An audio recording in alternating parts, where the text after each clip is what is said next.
So, I haven't made a video in a while, but I want to start posting every day just because I also feel it keeps me in check and to becoming a better person and a better man.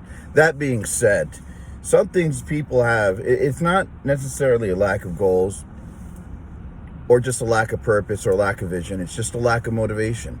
The thing about motivation is it's not necessarily a feel-good feeling that you're going to want to do something.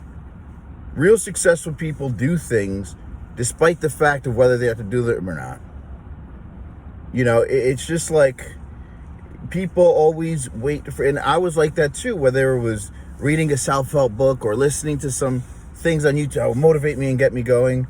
But motivation is just a feeling, and what happens to feelings is that they gradually decrease over time. So it's just like a feeling of absolute bliss or the sense of deep love you feel for somebody. It's like a honeymoon feeling, motivation. It's going to go away and reality is going to kick in. And when reality kicks in, that's when life's going to test you if you really want what you want or not. That being said, to be motivated towards a goal is great. It's great to be inspired.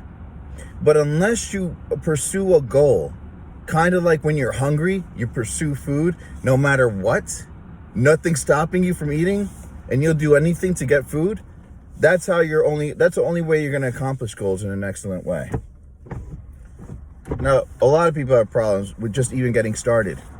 And the things with humans is we overestimate what we can do in a day, and Tony Robbins said this. We overestimate what we can do in a year, and we underestimate what we can do in 10. Meaning when we want to do something, we overwhelm ourselves. You know, we want to start a business. We got to do this. We got to start our LLC. We have to raise capital. We got to do this. We got to do that. We got to write a business plan. Instead of just starting something small. Instead of starting part-time after your job and giving it a few minutes a day and building that over time. When people want to start working out, I have to go to the gym for 2 hours a day. They go to the store and they buy all these workout clothes and they overwhelm themselves with all this information. Just go for a walk. Do a few push-ups. Go on the treadmill for a few minutes. So it's a problem. We get so motivated, and this is why you also have to control motivation. You got motivated feeling, like you have to control any other feeling. You have to really put it into focus, and you can't overwhelm yourself because you're gonna burn yourself out. Because that fire that's developing, that motivational feeling that you let's go, it's gonna eventually run out.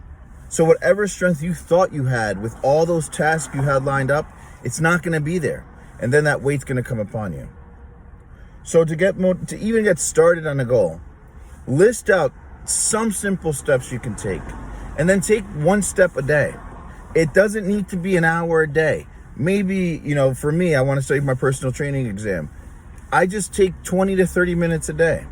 Eventually that becomes a habit, and then I catch myself studying for 45 minutes to an hour because now I'm starting to know more. And now I feel like I can understand it more. Now I'm more motivated to do it more.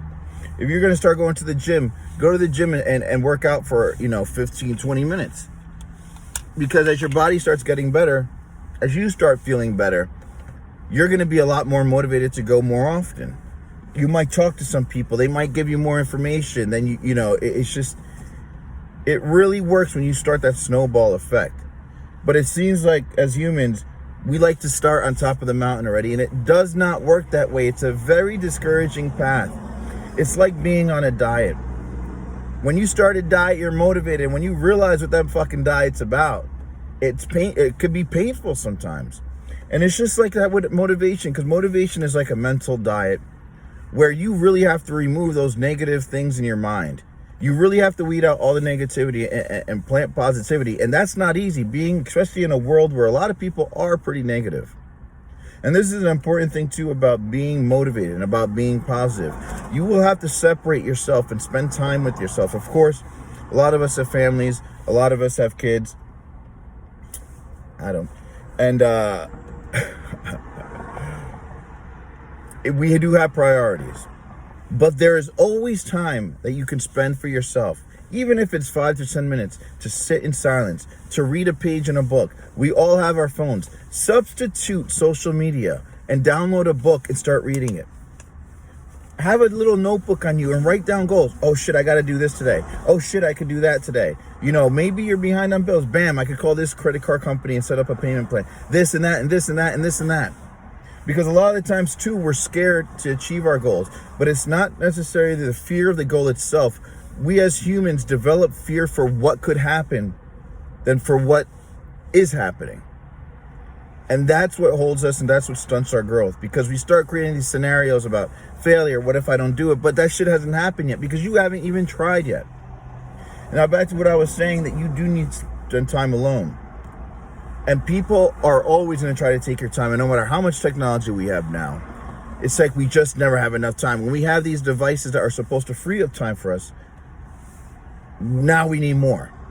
And one thing you have to understand is you need to step the fuck back. For instance, I used to love to party. I used to love to drink. I used to love to go out all the fucking time. And I didn't focus on myself. And that is like a cancer that if you keep ignoring a problem, it's not going to go away. So you keep procrastinating on your goals, you keep procrastinating on your bills, and you keep procrastinating on responsibility. It's going to get worse. And then it's not gonna be too late, but it's gonna be pretty fucking painful to perform that surgery where you have to transition your whole life. When you could have just prevented the problem of procrastination and started progressing immediately. That being said, as you take time alone, you can't be on the phone with people for an hour talking bullshit. You got to cut back on the TV shows. You have to do things differently, and not exponentially different. They could be just little gradual changes. Your friend calls you on a Friday night to go out. Just don't go out. Stay home and focus on what you need to do with your life. And save the $100 or $200 that you were going to spend if you went out. Because just like you wouldn't lend anybody money, just like if your friend calls and asks for $500, you might not give it to them. Don't give them your time, because the money you can make back, the time you don't. I'm 35 years old now. I don't get those 20s back. You know what I'm saying? I don't get my early 30s back. I don't get that time that I wanted to just have so much fun with everybody back.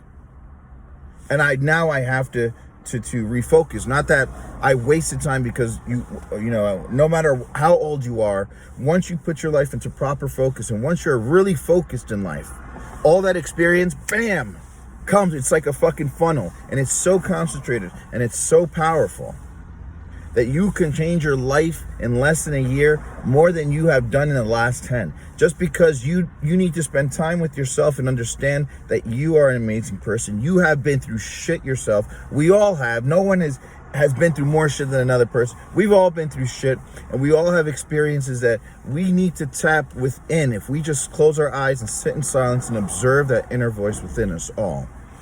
That being said, if people have a problem with you because you don't pick up the phone, because you don't want to hear about their problems right now, because you don't want to go out right now, because that little party they're having, you probably just shouldn't go to, because you're going to get fucked up and you don't want to be hungover the next day, and instead you want to go to the gym.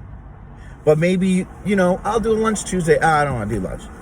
If no one's going to be there for you on your way to the top, then they're just not for you. If they cannot let you be alone so that you can improve yourself, and I'm telling you, a lot of people in your life you think are your friends, and they are fucking not.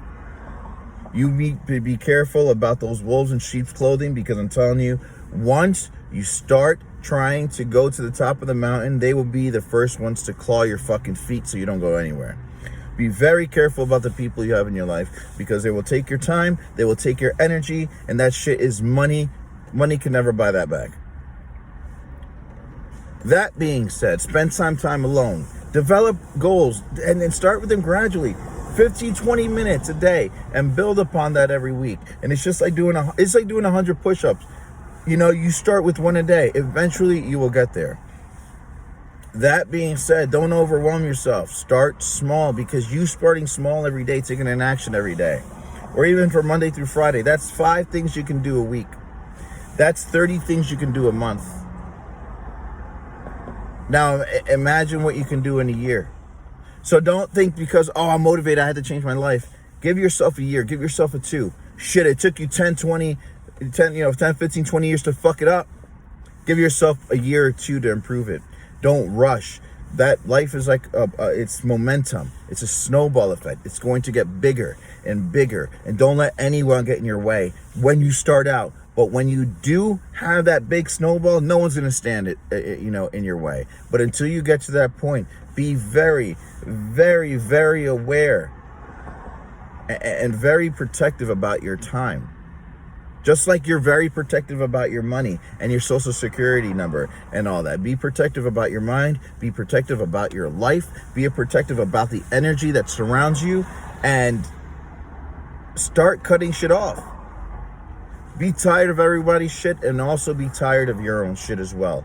And no matter what we're going through in this world right now with this pandemic, you can be ready. So when things normalize again, who knows when, you're going to hit that ground running.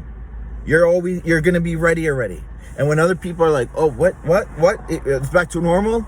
You're already fucking out there on that track, already running laps around people.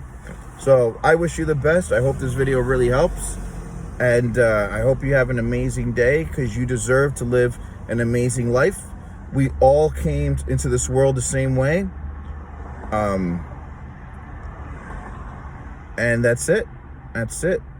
If you did things in the past, or if you felt like you haven't done anything with your life, forgive yourself and look in the mirror and say, I fucked up, but I deserve better. And that to start that, I'm going to be better. That being said, have a great day. I'm going to put on my shades and be cool. Take it easy. Peace.